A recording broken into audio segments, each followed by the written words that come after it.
আজকে আমরা বানাচ্ছি গাজরের হালুয়া। গাজরের হালুয়া বানানোর জন্য এইরকম 4টে বড় বড় সাইজের গাজর আমি নিয়ে নিয়েছি।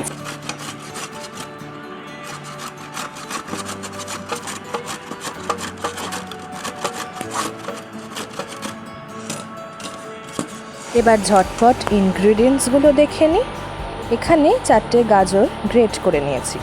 এখানে নিয়েছি আমরা দুধ, এটা 500 ml আছে, বেশ অনেকটাই কিন্তু দুধ আমাদের লাগবে। এবার নেক্সট নিয়েছি milk powder, 2 packet milk powder নিয়েছি। কনডেন্স মিল্ক নিয়েছি। কনডেন্স মিল্ক যদি কারোর কাছে না থাকে, এই কনডেন্স মিল্ক কিন্তু আমরা ঘরেও বানাতে পারি, সেটার পদ্ধতিও আজকে দেখাবো। এই মিল্ক পাউডার দিয়েই বানিয়ে দেখাবো। এবার নিয়েছি ঘি, নিয়েছি এটা 50 গ্রাম ঘি আছে, চিনি আছে বেশ অনেকটাই। আর নেক্সট হচ্ছে এইটা হচ্ছে এলাচ গুঁড়ো। এই এলাচ গুঁড়োটা কিন্তু আমি বাড়িতেই বানিয়েছি। এই এলাচ গুঁড়োর যদি রেসিপি তোমরা জানতে চাও, আমায় কিন্তু অবশ্যই কমেন্ট করো।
এরকমভাবে দুধটা এতটা জাল দিয়ে তারপর মিল্ক পাউডার আমাদেরকে মেশাতে হবে।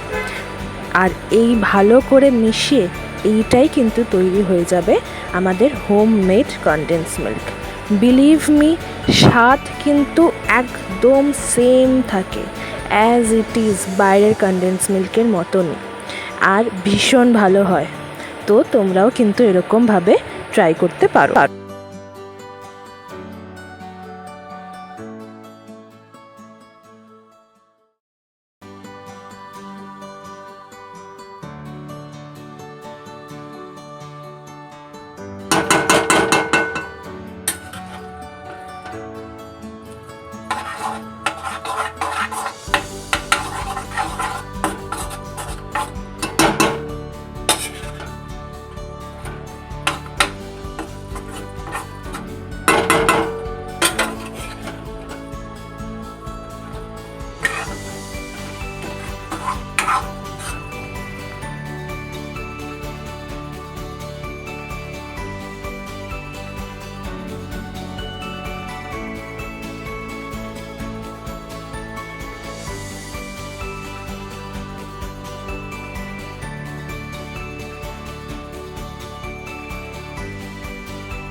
যেহেতু আমার কাছে কনডেন্স মিল্ক কেনা ছিল, তাই জন্য আমি হোমমেড কনডেন্স মিল্ক অল্প বানিয়ে বাইরের কনডেন্স মিল্কটাও দিয়ে দিচ্ছি।